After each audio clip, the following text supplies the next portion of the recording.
Welcome to our 5 on 5. Pleased to be joined today by Sonia Worcel, the VP of Strategy and Research at the Oregon Community Foundation. Sonia, thanks for being here. Thank you so much for having me. My pleasure. So how long has OCF been around? And just in case people don't know, what does the organization do? Sure. So the Oregon Community Foundation has been around for over 40 years now. We're a statewide community foundation, and what that means is that we distribute grants and scholarships all over the state. And our funds are contributed by charitable Oregonians, again, from all over the state who have chosen to do their philanthropy through the Community Foundation. So this last year, we distributed over $100 million in grants and scholarships to organizations and students all over the state of Oregon. Okay, and your role is strategy and research. What exactly do you do? So I head up the research department at the foundation, and the mission of our department is twofold. It's to help the foundation make wise investments with our resources around the state, and then also to help the foundation evaluate the impact of those investments around the state. So we conduct a variety of different research projects. One project that I'm particularly excited about right now is just last week we released a report on the opportunity gap among Oregon's children.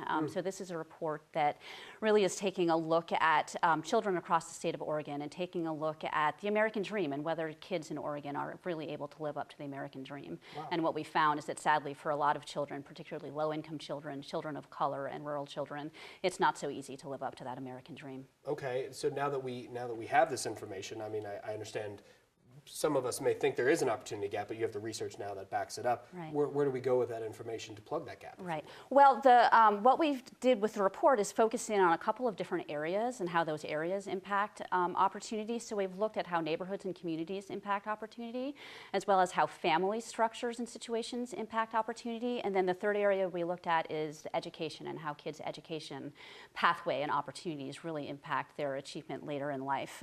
So we've identified some challenges that children face in each of those areas. For example, believe it or not, how well kids succeed in the future depends in part on where they're born, simply location and communities.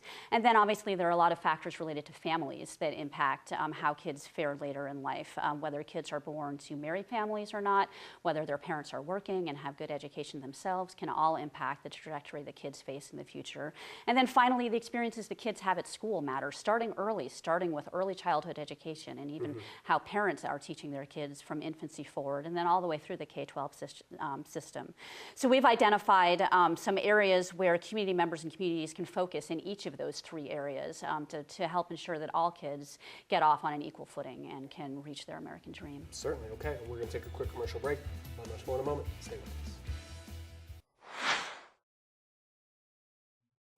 Welcome back to our 5 on 5. Again, we're here with Sonia Worcel, the VP of Strategy and Research for the Oregon Community Foundation. So we're talking about this report you recently did for Strategy and Research. Do you have any local data, Jackson County perhaps? I do. As a matter of fact, I can share with you that in Jackson County, 1 in 4 kids is being raised in poverty. That's higher than the statewide rate of 1 in 5, which is still probably too high, we'd all agree.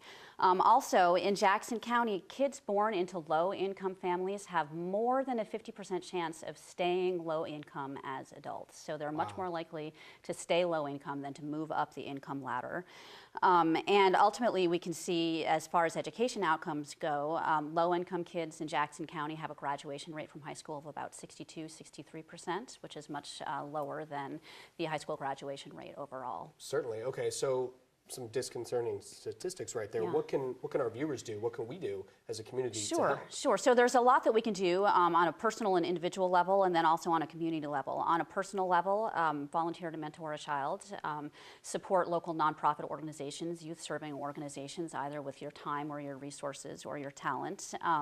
We can all lobby our local elected officials to be sure that they're paying attention to policies that impact children and families. And on a community level, there's a lot that needs to be done around areas of affordable housing and community engagement, and being sure that all community members, including low-income community members, are at the table in those discussions. Wow, okay, so if people want to read the report, can they do that? Is it available online? Yeah, so if they go to the OCF website, which is www.oregoncf.org, they can access the report, and they can also find the contact information for our local Medford office if they want to learn more. Very good. Thank you so much for being here. Pleasure to meet you. Thank you so much. Right. Stay with us. We'll be right back.